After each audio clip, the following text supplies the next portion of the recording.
ॐ सच्चिदानन्दरूपाय विश्वोत्पत्त्यादिहेतवे तापत्रयविनाशाय श्रीकृष्णाय वयं नमः। गुरुर्ब्रह्मा गुरुर्विष्णु गुरुर्देव महेश्वर गुरुर्साक्षात् परब्रह्म तस्मै श्रीगुरवे नमः।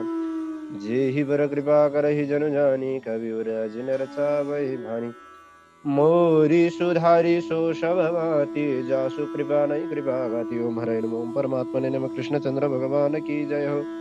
राधा रमण भगवान की जय हो। भागवत भगवान की जय हो। श्रीमद् भागवत को चर्चा परिचर्चा सत्संग गर्दै गर्दै गर्दै हामीहरू सदा झैं आज पनि नयाँ एक अध्याय नयाँ जोश जागरका साथ फेरि उपस्थित भइसकेका छौं। आज हामी षष्ठ स्कन्धको सप्तमौं अध्याय यानी कि 6 को 7 षष्ठ स्कन्धको 7औं अध्याय लिएर उपस्थित भइसकेका छौं। यो अध्यायमा स्वर्गलोकका इन्द्र आदि देवताहरूसँगको सम्बन्ध भएको कथा, विशेष गरी भन्नुपर्दा बृहस्पति र इन्द्रको झगडा जस्तो, बृहस्पतिले इन्द्रलाई त्यागेको कुरा, त्यसपछि विश्वरूपलाई ती स्वर्गका पुरोहितमा वर्णन गरेका कुराहरू यस अध्यायमा पर्छन्।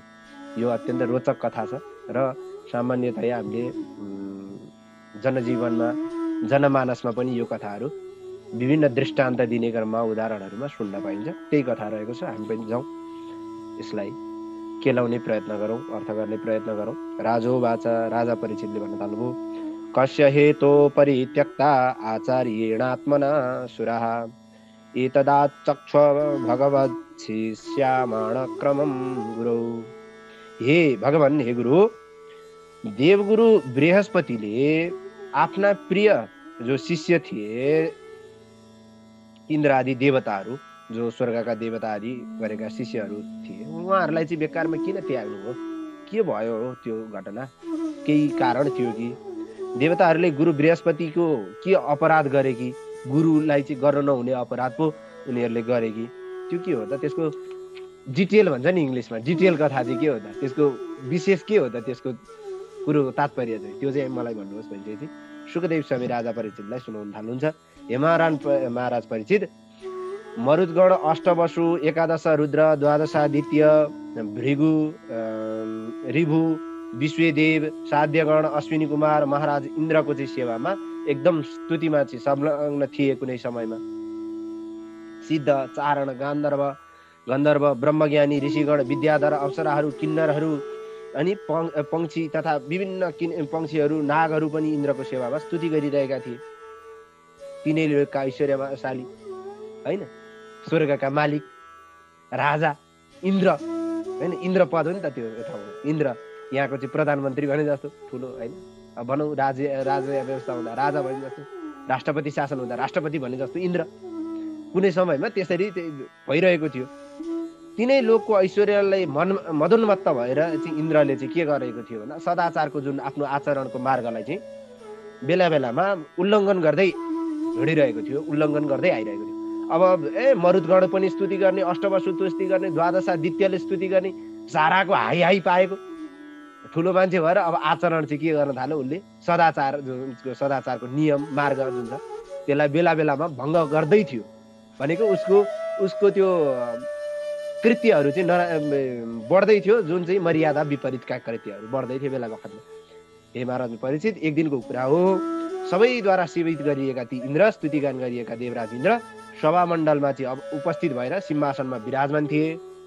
एकदम चन्द्रमण्डल जस्तै सेतो छाला चमर पंखा आदि राजकीय चिन्हहरूले चाहिँ सुशोभित भएर इन्द्रको आसनमा चाहिँ मजाले रहेर सची पनि साथमै रहेकी थिइन्। इन्द्रकी पत्नी सची, अप्सराहरू साथमै थिए त्यहाँ सारा कुराहरू।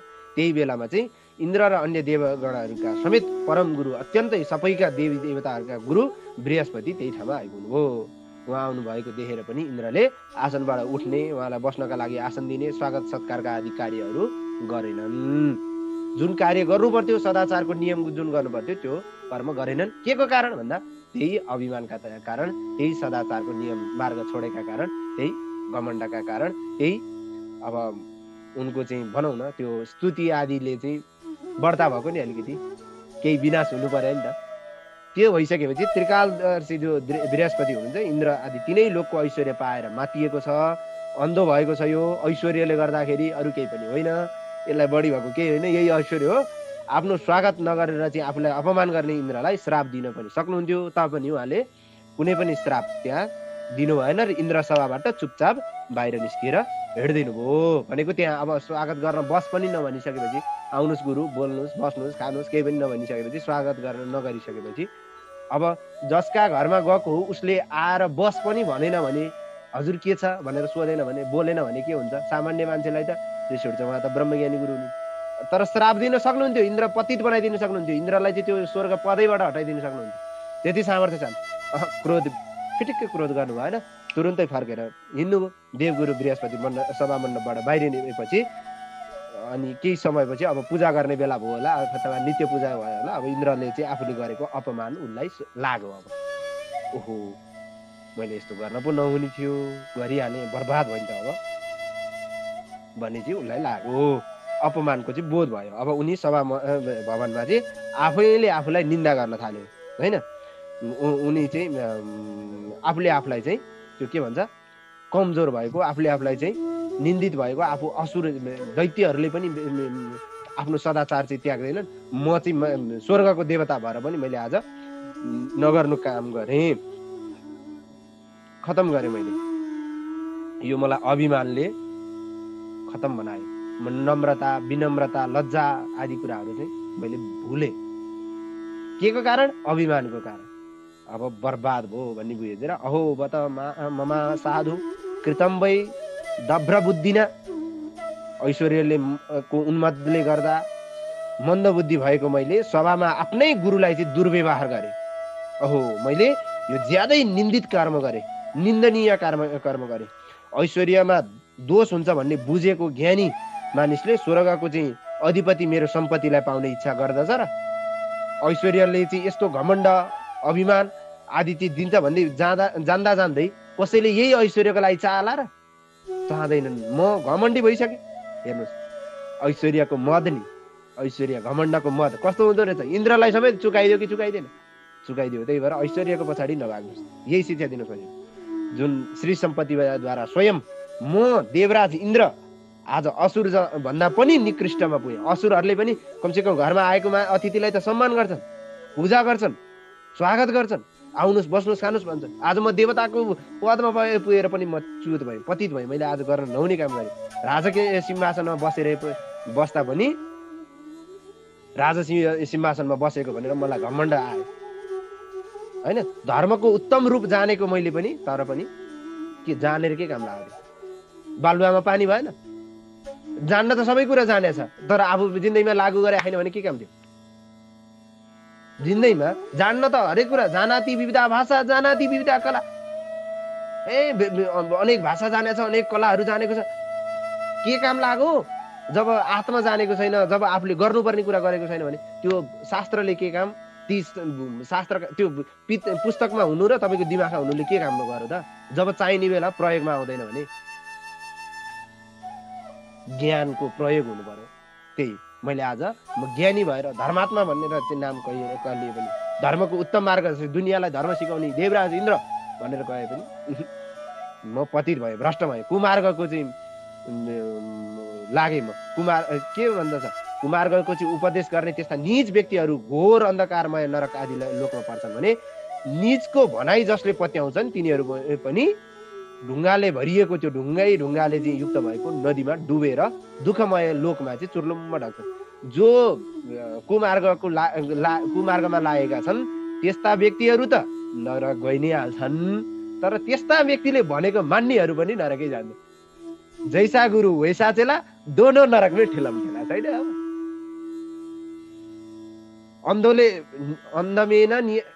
अन्धोले चाहिँ डोर्याएको अन्धोलाई के हालत हुन्छ?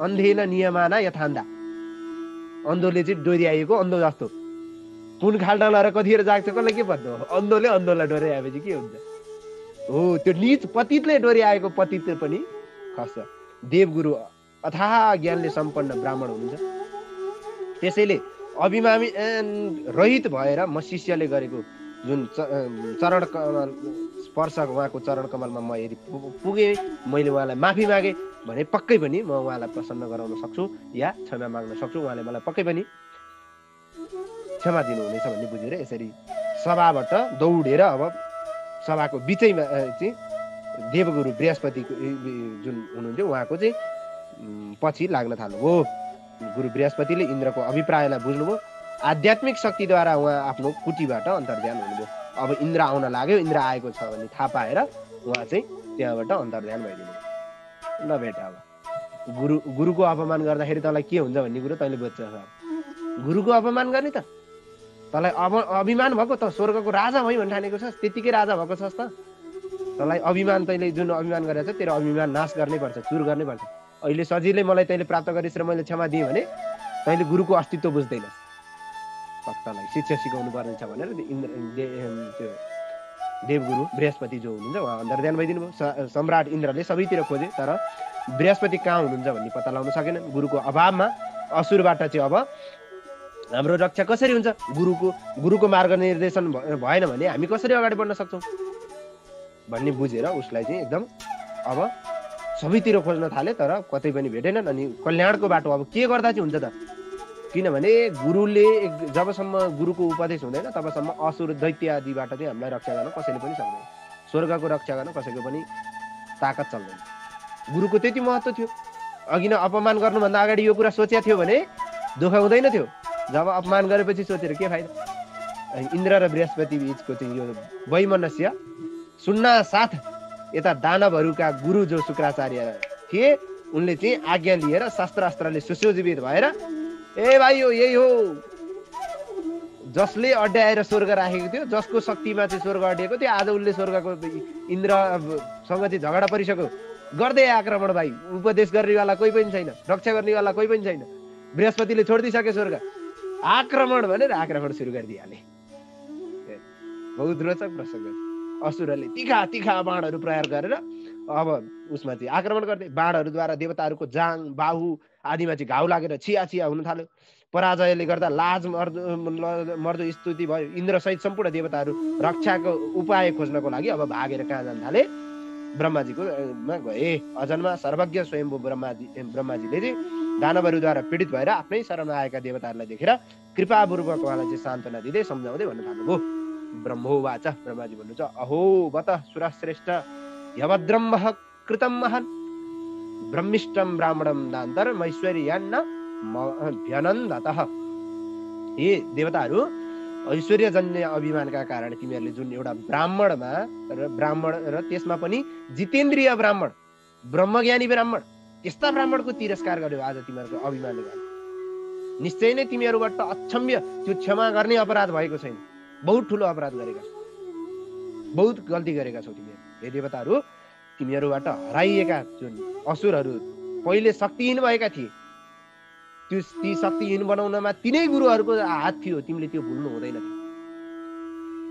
तिनै शक्तिहीन शत्रुहरू आज समृद्धिशाली भएर चाहिँ तिमीलाई पराजित गरेका छन् तिमीलाई हराउन तयारी भएका छन् सबै गुरुप्रति तिमीले गरेको जुन अभिमानको परिणाम हो जे गर्यौ गुरुप्रतिको 1 इन्चको अभिमानको घमण्डको कारणले हो तिमीले गुरुप्रति 1 इन्च पनि त्यो गर्नु हुँदैन जब गुरुसँग द्रोह गर्यौ तब त फल त भोग्नै पर्छ तिमीले तसर्थ भोग यो तिमीले पाके हो हे देवराज इन्द्र तिम्रा शत्रु असुरहरूले पटक पटक आफ्ना गुरु शुक्राचार्यलाई चाहिँ तिरस्कार गरेका थिए परिणाममा त उनीहरू शक्तिहीन भएका थिए अहिले शुक्राचार्य पनि उनीहरूको श्रद्धापूर्वक सेवा गर्छन् शुक्राचार्यले दैत्यहरूलाई साथ दिएका छन् दैत्यहरू शुक्राचार्यलाई अत्यन्तै धेरै मान्छन् अहिले श्रद्धापूर्वक उनीहरूको पक्षमा को छन् गुरु छन् साथ तिमीलाई डोर्याउने मार्ग निर्देशक तिम्रो गुरु छैन आज गुरुबाट कमजोर भएका छौ तिमी स्वर्गको जुन मेरुदण्ड भाँचिएको छ आज अनि त्यही भएर तिमीले हार्यौ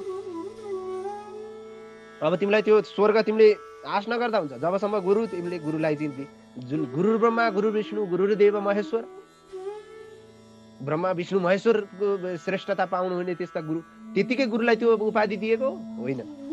देवताहरू जो देवताहरूले पनि मान्ने, देवताहरूलाई पनि मार्गनिर्देशन गर्न सक्ने क्षमता हुन्छ गुरुमा। तसर्थ गुरुको शरणमा पर्नु पर्थ्यो। गुरुलाई त्यसरी तिरस्कार गर्नु हुँदैन थियो। तिमीले गुरुको महत्त्व बुझ्न सकेनौ अनि अपमान गर्यो। अब आज भोग शुक्राचार्यको चाहिँ शिक्षाबाट राजनीति, अर्थनीति, शस्त्रनीति, अनेक नीति जानेका छन् अब दैत्यहरूले। किन? गुरु साथमा छन् उनीहरूको। जानेनन् भने पनि तुरुन्तै सहयोग गरिदिइहाल्छन्, सिकाइदिइहाल्छन्। अब तिमीले त मानेनौ, गुरुको तिरस्कार गरिसक्यो। हेर्नुहोस्, गुरुको तिरस्कार गर्न ठुलो गुरुप्रति अक्षम्य अवतार गर्नै पर्दैन। सामान्य हेर्नुहोस् त, आउँदाखेरि स्वागत नगरिदिएको कत्रो चुकाउनु पर्यो यहाँ इन्द्रले। विचार गर्नु। यही शिक्षा दिन खोजेको के? जसले ब्राह्मण, भगवान, गाई अनि नारायण अनि गुरु आदिमा चाहिँ पूजनीय महानुभावहरूमा चाहिँ अमङ्गल गर्छ भनेदेखि उसको त पतितै हुने। यदि यिनीहरूको चाहिँ कसैले कृपा प्राप्त गरेको छ भने त्यसको कहिले पनि जिन्दगीभर कहिले पनि अमङ्गल हुँदैन। 24औं श्लोक। जसले ब्राह्मणको कृपा पाएको छ, भगवानको कृपा पाएको छ, गाईको कृपा पाएको छ र गुरुको कृपा पाएको छ भने जिन्दगीभर यसको अमङ्गल भन्ने कुरा कहिल्यै हुँदैन। शास्त्र प्रमाण। त्यसकारण तिमीहरू त्वष्टाका चाहिँ पुत्र विश्वरूप भएको ठाउँमा छिटै जाऊ, उनको सेवा गर। अहिलेको लागि अब इन्द्र के अरे बृहस्पति रिसाएका छन्, इन्द्रलाई फकाउने काम पछि गर्नु। अहिले बाँच्ने उपायको लागि ती जो विश्वरूप छन् उनका घरमा जाऊ र उनको सेवा गरेर उनलाई फकाऊ। र उनी ब्राह्मण हुन्, तपस्वी छन्, जितेन्द्रिय छन्, स्वर्गको लागि गुरु बनाउन योग्य छन्। यदि विश्वरूपले गरेको चाहिँ असुर पक्षको व्यवहारलाई तिमीहरूले चाहिँ सहन गर्न सक्यौ भने तिमीहरूका सम्पूर्ण मनोरथ पूर्ण हुन्छन्। विश्वरूपले असुर पक्ष लिन्छन्, उनी असुर पक्षका छन्।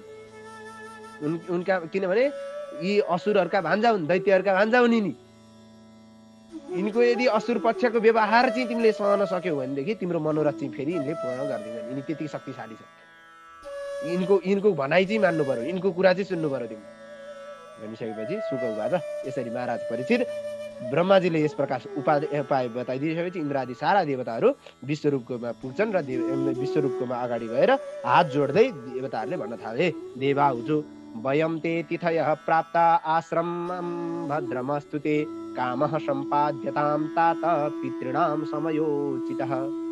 हे बाबु विश्वरूप, हजुरको कल्याण होस्। तिमीहरू हामीहरू चाहिँ अतिथिका रूपमा याचक बनेर हजुरको आश्रममा आएका छौँ। पिता समान हामीहरूले चाहिँ समय अनुकूल जुन इच्छा गरेका छौँ त्यो चाहिँ पूर्ण गरिदिनुहोस्। पुत्राणाम हि परो धर्मः। हजुरका हामी पिता समान छौँ। हे विश्वरूप ब्राह्मण, चाहे उसले धेरै सन्तान जन्माइसकेको किन नहोस्, हरेक पुत्रको सबैभन्दा ठुलो धर्म भनेको पिताको सेवा गर्नु नै हो। त्यसमा पनि ब्रह्मचारी पुत्रको त झन् यो नै सबैभन्दा ठुलो धर्म हो, पिताको सेवा गर्नु। अब स्वर्गका देवताहरू हामी त पिता समान छौँ, तिम्रा हामी पिता हौँ। आचार्यो ब्रह्मणो मूर्ति पिता मूर्ति प्रजापते। ल हेर्नुहोस् कति मिठो श्लोक। उपनयन संस्कार आदि अङ्ग सहित वेदको शास्त्र ज्ञान दिने आचार्य वेद स्वरूप हुन्। जन्म दिने पिता जनक स्वरूप हुन्। ब्रह्माजी हुन्। दाजुहरू पनि पिता बराबर हुन्। र इन्द्रका र माता चाहिँ जुन इन्द्र र माता चाहिँ गर्भ धारण गर्ने भएकाले धरती समान हुन्, पृथ्वी स्वरूपा हुन्। तसर्थ तपाईले हाम्रो रक्षा गरिदिनु पर्यो, हाम्रो इच्छा पूर्ण गरिदिनु पर्यो। दयाया भगिनी मूर्ति। हेर्नुहोस्, दयाया भगिनी मूर्ति धर्मस्यात्म तिथि स्वयं। यहाँ के भनिएको छ? बहिनी दयाको प्रतिमूर्ति हुन्। जानकारी बिना घरमा आउने पाहुना भनेका साक्षात भगवान हुन्। अतिथि तिथि न मितिसँग जानकारी बिना जानकारी। अहिले अतिथिहरू सायदै भेट्न अलिक गाह्रै पर्छ। अतिथिहरू अहिले सायद गाउँघरमा त अलिअलि, नत्र काठमाडौँतिर त भेटिँदैन। म आज तेरोमा आउँदैछु, पहिला फोन गरेर म्यासेज गरेर ल म आएँ भनेर आउने त अतिथि हुँदैन। बिना तिथि न मितिसँग नसोचेको हठात रूपमा घरमा आउने व्यक्तिलाई अतिथि भनिन्छ। हो, त्यस्तो अतिथि भनेका को हुन्? भगवान हुन्। अतिथि पूर्व जानकारी सहित यदि घरमा आउने पाहुना भनेका चाहिँ अग्निका स्वरूप हुन्। फेरि अब तिथि मिति तोकेर आज म तपाईँको घरमा आउँदैछु है, ल त्यति बेला बसिरहनु होला, कतै नजानु होला है त भनेर आउने भने उनीहरू चाहिँ अग्निका रूप हुन्। र पृथ्वीका चाहिँ सम्पूर्ण प्राणीहरू आफ्नै स्वरूप हुन्। पृथ्वीका जति पनि प्राणीहरू देखिन्छ त्यो आफ्नो स्वरूप हो, आफ्नो स्वरूप हो। हे पुत्र विश्वरूप, शत्रुबाट पीडित हामी पिताहरूको चाहिँ दुःखलाई तपोबलद्वारा हटाइदेऊ। तिम्रो इच्छा हाम्रो इच्छा तिमी पुरा गर, तिम्रो इच्छा हामी पुरा गर्दछौँ। वृणीमहे, हे ब्रह्मज्ञानी ब्राह्मण होइन, हाम्रा जन्मजात गुरु पनि हौ तिमीहरू। हामी तिमीलाई आचार्यको रूपमा वर्ण गर्न आएका छौँ। तिमीलाई आचार्य बनाएपछि हामीले तिम्रो तेजद्वारा सजिलै शत्रुहरूलाई जित्न सक्छौँ, त्यो मलाई थाहा छ। हे ब्राह्मण, निश्चित प्रयोजनको प्राप्तिका लागि आफूभन्दा सानो मान्छेको पनि अभिवादन गर्ने कामलाई कहिले पनि निन्दनीय मानिँदैन, चाहे आफ्नो उमेरमा उसमा चाहिँ सानो नै किन नहोस्। निश्चित प्रयोजन सिद्ध गर्नका लागि, ज्ञानको लागि आफूभन्दा सानो मान्छेसँग झुकेर पाउनै पर्दा पनि त्यो कहिले खेर जाँदैन। यही भनेको छ भागवतले। वास्तविकता के हो भने वेदको चाहिँ पूर्ण ज्ञान जोसँग छ उसको चाहिँ त्यो चाहिँ उमेरको वृद्धता होइन कि वयोको वृद्धता होइन कि ज्ञानको वृद्धता हो। हजुर, उमेरको वृद्धता ज्ञानमा हेरिँदैन। झुक्ने कुरामा हजुरसँग झुक्ने भनेको ज्ञानको लागि हो भनेर यसरी उनलाई फकाउँदैछन् विश्वरूपलाई। कसले? इन्द्र आदि देवताहरूले। यथार्थता जुन वेदको ज्ञान भएको हुनाले हजुरलाई चाहिँ हामी नमन गर्दछौँ भनिसकेपछि ऋषिहरू भाषा सुखदेव स्वामी भन्नुहुन्छ यस्ता प्रकारले इन्द्र आदि देवताहरूले पुरोहित कर्म गर्नको लागि ती जुन आचार्य बनिदिनको लागि विश्वरूपसँग चाहिँ प्रार्थना गरिसकेपछि विश्वरूपले अत्यन्त प्रसन्न भएर मधुर बाणीद्वारा देवताहरूसँग भन्न थाल्नुभयो। उनीहरूले प्रार्थना गरे, परम तेजस्वी विश्वरूपले अब उत्तर दिन थाल्नुभयो। विश्वरूप वाच, विश्वरूप भन्छन् हे पूज्य देवताहरू, धर्मिष्ठ व्यक्तिले ब्रह्म तेजको नाश गर्ने भएकोले पौरोहित्य कर्मको निन्दा गरेका छन्। पुरोहित कर्म खासै गर्नुहुन्छ भनेर चाहिँ कसैले पनि भन्दैन, किनभने त्यसले ब्रह्म तेजको नाश गर्छ, ब्रह्म तेजले त्यसलाई क्षण गर्छ।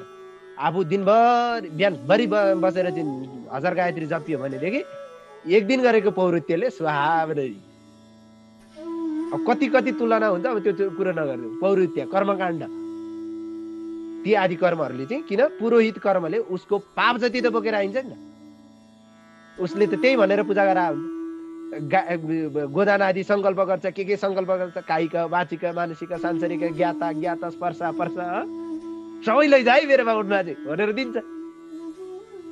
अब बाहुन बाजेले हो म सबै लिन्छु भनेर सङ्कल्प समातेर आउँछ, कुस्मानी लिएर आउँछ। लिएर आएपछि अनि आफ्नो के हुन्छ, आफ्नो तेजो बल चाहिँ आफ्नो शक्ति चाहिँ उसलाई दिन्छ, उसले त्यसको पाप बोकेर आउँछ। त्यही भएर ब्रह्म तेज नाश हुन्छ। तसर्थ त्यो गर्न उचित छैन। तथापि तर पनि हजुरहरू जस्ता लोकेश्वरहरूले चाहिँ मलाई त्यही कर्म गर्नका लागि प्रार्थना गर्नुहुन्छ र हजुरहरूको मद्वारा चाहिँ हजुरहरूको रक्षा हुन्छ भने म त्यसलाई निषेध गर्दिनँ। म हजुरको रक्षा पक्कै पनि गर्छु, किनभने म हजुरहरूको सेवक पनि हुँ, शिष्य पनि हुँ र म हजुरहरूको सन्तान पनि हुँ। तसर्थ हजुरहरूको चाहिँ आज्ञा पालन गर्नु मेरो परम कर्तव्य पनि हो। हे लोकेश्वरहरू, हे देवताहरू, म जस्ता अकिञ्चन तपस्वीहरूको चाहिँ धन भनेको नै कृषकले चाहिँ उपेक्षा गरेर खेतमा छोडेको जुन अन्न आदि जुन के भन्छ त्यो चाहिँ अन्न बजारमा झरेर चाहिँ अन्न कणहरूको चाहिँ सङ्ग्रह हो। त्यो त्यही अन्नद्वारा चाहिँ गृहस्थ आश्रममा चाहिँ रही सज्जनहरूको पुरुषहरूले चाहिँ सज्जन पुरुषहरूले चाहिँ गर्ने देव कार्य पितृ कार्य हो। अन्नलाई चाहिँ पृथ्वीमा छरेर त्यसबाट आएको उसद्वारा चाहिँ देव कार्य पितृ आदि कार्य गर्छौँ। त्यसको रक्षा गर्ने काम चाहिँ थर्ने त्यहाँ बिउ उजाउने सारा देवताहरूको हुन्छ। द्वादश आदित्य आदि इन्द्र आदि देवता वर्षा गराउने सारा कर्म। तथा त्यसैले अब त्यो यो यज्ञ कर्म निन्दित चाहिँ म गर्दिनँ। जुन पौरोहित्य कर्म जुन छ पुरोहित गर्ने पुरोहित अर्काको पूर्ण हित गरिदिने, अरूको चाहिँ परोपकार गरिदिने, अरूको हित गरिदिने, अरूको राम्रो गरिदिने भएको भएर पुरोहित भने। त्यतिकै पुरोहित भने हो, अरूको नराम्रो चाहने भएर पुरोहित भने होइन। जुन कर्म गरेर मति भ्रष्ट भएका लोभी चाहिँ खुसी हुन्छन् त्यस्ता त्यो कर्म त गर्न हुँदैन। तर पनि म तपाईँहरूको त्यो वचनलाई टार्न सक्दिनँ। पौरोहित्य कर्म निन्दनीय भए पनि हजुरहरूको प्रार्थनालाई म अस्वीकार गर्न सक्दिनँ, किनभने हजुरहरूले कति नै इच्छा गर्नुभएको छ र हजुरहरूको चाहिँ चाहनालाई यो प्राण अथवा धनद्वारा चाहिँ सिद्ध गर्नेछु, मैले जे सक्दो म हजुरहरूलाई गर्नेछु भनिसकेपछि सुखदेव स्वामी भन्नुहुन्छ, हे महाराज, परम तपस्वी विश्वरूपले देवताहरूसँग पौरोहित्य कर्म गर्ने प्रतिज्ञा गरेर उनीहरूको पुरोहितको रूपमा वरण लिनुभयो। त्यसपछि मन लगाएर देवताहरूको चाहिँ पौरोहित्य कर्म गर्न थाल्नुभयो। शुक्राचार्यले चाहिँ आफ्नो विद्याद्वारा असुरहरूको सम्पत्तिलाई अत्यन्त सुरक्षित गरिदिएका थिए। तथापि भगवानको चाहिँ अनुग्रहद्वारा देवताहरूको चाहिँ कार्य सिद्ध गर्न सामर्थ्य भएका विश्वरूपले असुरहरूको चाहिँ त्यो सुरक्षित सम्पत्तिलाई पनि वैष्णवी विद्याद्वारा खोसेर फिर्ता ल्याएर इन्द्रलाई दिए। शुक्राचार्यले अनेक उपाय गरेर चाहिँ त्यो सुरक्षित गरेको धन सम्पत्ति पनि अब विश्वरूपले चाहिँ के गरे, वैष्णवी विद्या जुन प्रयोग गरेर त्यो सारा त्यो उहरू चाहिँ फिर्ता लिएर आएर इन्द्रलाई सुम्पिदिए। यया गुप्त सहस्राक्षो जिज्ञे सुरचमु विभु ताम प्राहस महेन्द्राय विश्वरूप उदारधि। जुन विद्याद्वारा चाहिँ सुरक्षित समर्थ भएर इन्द्रले चाहिँ दानव सेनालाई चाहिँ जितेका थिए, त्यो विद्या उनै उदार बुद्धि भएका विश्वरूपले इन्द्रलाई बताइदिए, ज्ञान पनि दिए। अब चाहिँ हेर, यस्तो यस्तो कारणले चाहिँ यो फर्केर आएको, यसरी चाहिँ सुरक्षित गर्न सकिन्छ धन सम्पत्ति, यसरी चाहिँ अरूले लग्यो भने यसरी फिर्ता ल्याउन सकिन्छ भन्ने उपायहरू, सूत्रहरू, अब ज्ञानहरू, यो सारा कुराहरू चाहिँ विश्वरूपले इन्द्रलाई बताइदिए भन्ने सम्मको अध्याय यहाँ बताएको। यो अध्यायमा दिन खोजेको शिक्षा भनेको मेन मकसद भनेको एउटा गुरुसँगको द्रोह कदापि जिन्दगीभरमा अलिकति एक क्षण, एक रति, एक गेडो, एक तिलको दाना जति पनि, बालुवाको कण जति पनि नगर्नु, एक शिक्षा। दोस्रो, आफ्नो काम बनाउनु छ भने आफूभन्दा सानाको पनि गुलामी गर्नु, आफूभन्दा साना व्यक्तिको पनि गुलामी गर्नु, दोस्रो शिक्षा। तेस्रो शिक्षा, आफ्नो ज्ञान चाहिँ यदि उच्च कोटिको छ, अर्थात् कसै चाहिँ ज्ञानमा वेदज्ञ छ, ज्ञानी छ, ज्ञानमा चाहिँ यदि वृद्ध कोही छ भने उसको सेवा, उसको चरण छुनलाई कहिले पनि नझुक्नु भन्ने तेस्रो शिक्षा आदि गरिएको शिक्षा सहित रहेको यो इति श्रीमद् भागवत महापुराण पारमेश्वर संहितायां षष्ठ स्कन्धे सप्तम अध्याय, षष्ठ स्कन्धको सप्तमौं अध्याय गरिएको यो भगवत परिचर्चालाई यथामति यथा बुद्धि यही पूर्ण विराम। पूज्य गुरुवरका चरण कमलमा र भागवत भगवानका चरण कमलमा विश्राम। ओम अस्तु परिपूर्णम। श्री कृष्णार्पणमस्तु।